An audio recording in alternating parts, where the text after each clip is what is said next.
ce cycle haussier, Alain, en l'occurrence? Est-ce que cette baisse de 10-15, elle est souhaitable? Je rejoins ce que dit Marc. En fait,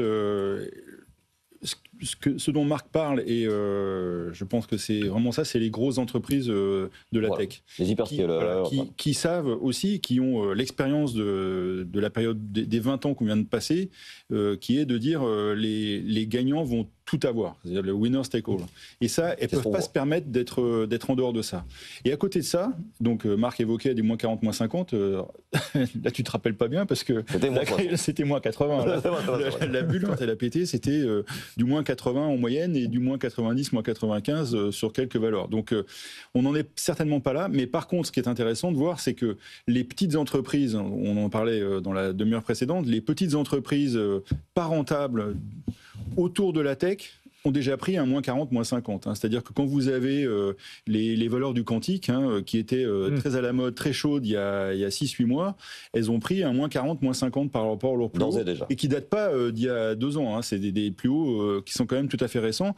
Et on a comme ça tout un tas de valeurs qui étaient très dans le mood des particuliers qui achetaient dès que ça baissait de 3%, qui en remettaient un peu, etc.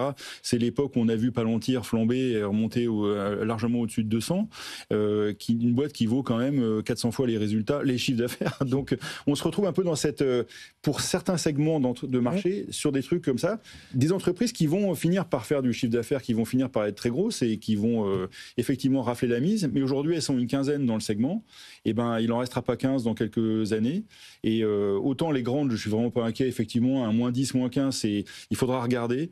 Alors peut-être dans l'ordre. Je crois qu'un Google, un Nvidia, s'il y avait des reculs de moins 10, moins 15, ça se regarde vraiment. Peut-être que Meta, je serais peut-être un peu plus sélectif. On va dire, bon, c'est pas une valeur que j'aime tellement, mais enfin bon. Et puis Alphabet, si Alphabet rebaisse, parce qu'un jour peut-être elle rebaissera, peut-être regarder ces valeurs-là. Par contre, sur les autres valeurs, je pense qu'il va falloir attendre les reprendre dans le chemin de la hausse plutôt que d'essayer de les choper dans la baisse.